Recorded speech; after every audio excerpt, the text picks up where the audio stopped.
Pemirsa, hujan deras yang mengguyur wilayah Kabupaten Sumba Timur sejak kemarin menyebabkan banjir di sejumlah wilayah. Ya, ratusan rumah di Kelurahan Kambaniru.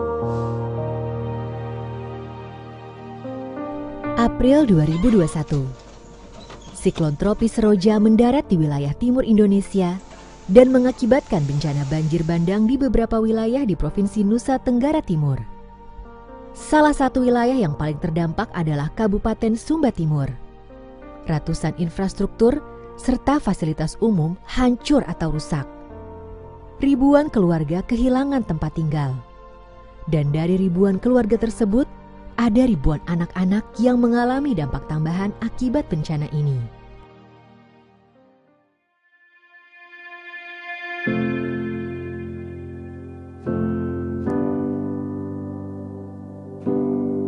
Sekolah adalah salah satu fasilitas umum yang terdampak cukup parah. Beberapa sekolah mengalami kerusakan, baik secara infrastruktur maupun secara perlengkapan. Ruang-ruang kelas mengalami kerusakan fisik, tak terhitung buku, peralatan sekolah, serta media belajar lainnya yang hancur terendam banjir, termasuk juga perlengkapan belajar pribadi siswa yang hilang atau rusak saat banjir melanda tempat tinggal mereka.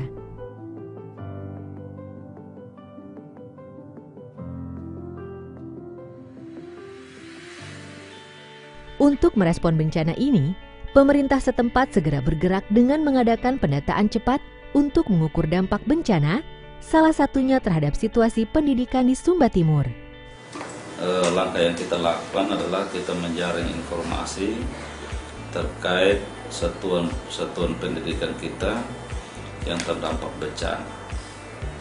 Lalu kemudian kita lakukan pemetaan di mana yang terdampak lebih besar. Tujuannya tentu untuk kita memastikan secara akurat apa yang terjadi di sana, apa dampaknya, lalu kemudian setelah itu nanti intervensi atau program apa yang kita harus lakukan di satuan pendidikan yang terdampak bencana.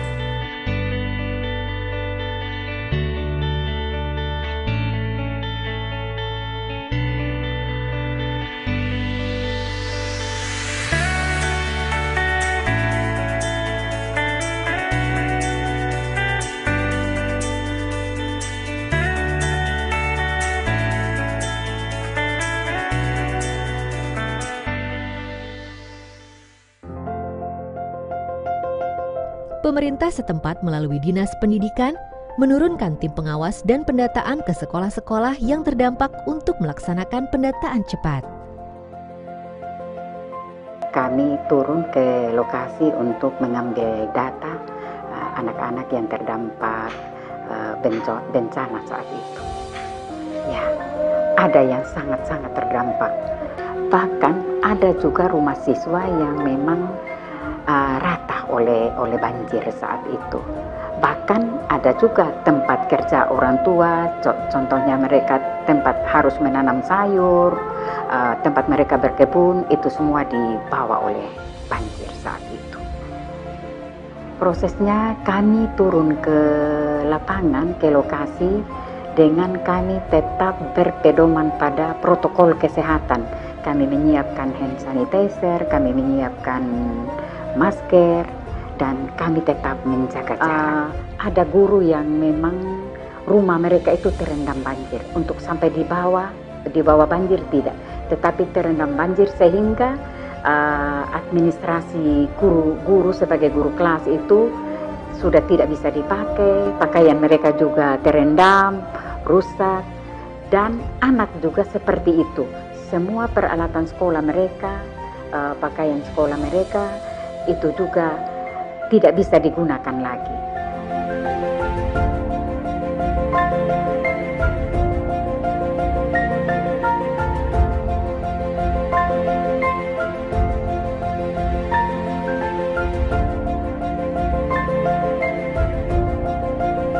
Hasil pendataan cepat ini kemudian dianalisis untuk mengidentifikasi kebutuhan intervensi yang paling tepat untuk merespon dampak bencana.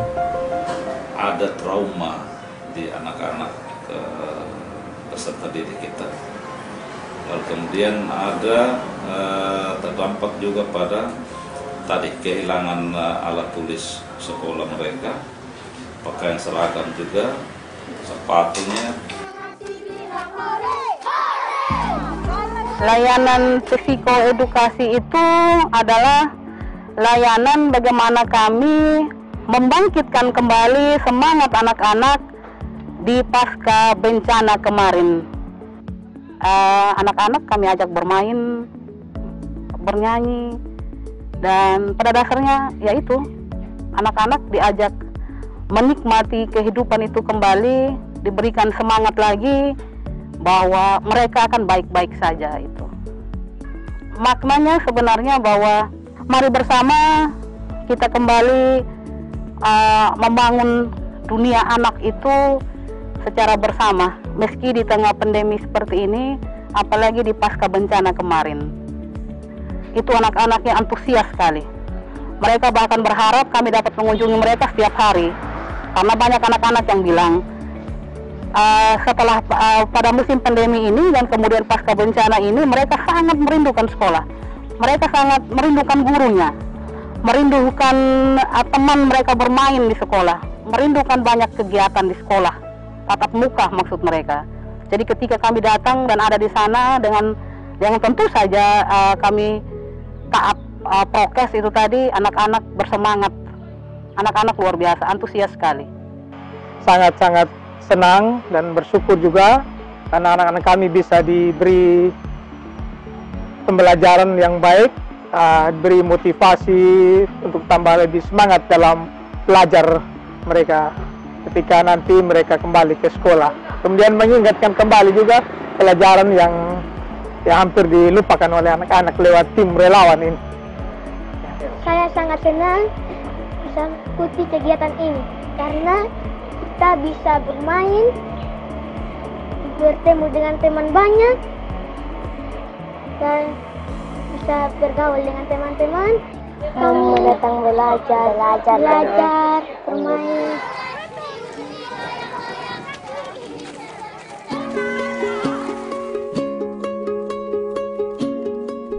Pelayanan kegiatan psikoedukasi beserta dukungan perlengkapan belajar bagi siswa dan guru mendorong berjalannya kegiatan pembelajaran pasca bencana sebagai tindak lanjut menanggapi dampak bencana ini dan didukung penuh serta dikoordinasi langsung oleh pemerintah kabupaten. Tentu kalau kita berharap bahwa pemerintah Sumba Timur secara sendiri untuk menangani hampir tidak mungkin dilakukan. Oleh karena itu, pada level internal pemerintah kita melakukan konsultasi juga koordinasi dengan pemerintah pusat dan pemerintah provinsi untuk juga mengambil bagian dari akibat dampak ini. Pada saat yang sama kita juga mengerahkan berbagai sumber daya yang lain di luar pemerintah, dunia usaha dan juga masyarakat sipil. Dan sungguh luar biasa masyarakat sipil dan dunia usaha mengambil peran yang cukup signifikan yang berkaitan dengan penanganan pasca bencana tersebut. Pada jangka pendek kita melakukan konsultasi data itu merupakan bagian dari kebijakan kita dan ya tentunya kita harus pastikan semuanya itu bisa terdata dengan baik. Harus memastikan bahwa lebih cepat sebenarnya dampak dari pandemi ini dan pasca bencana ini teratasi tentu lebih bagus, sehingga dengannya anak-anak tersebut bisa belajar untuk tatap muka. Itu memang yang kita upayakan dan kita berharap bahwa apa yang telah kita lakukan bersama ini, kerjasama sinergitas seperti ini ya tidak berhenti sampai sini. Kita akan lanjutkan karena tanggung jawab bersama kita ini di bidang pendidikan.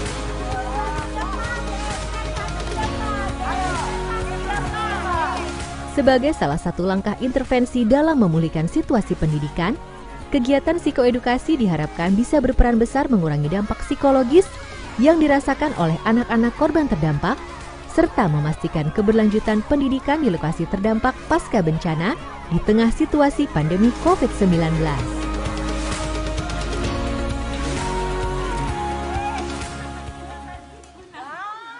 Melihat anak-anak gembira, kami jadi ikut gembira.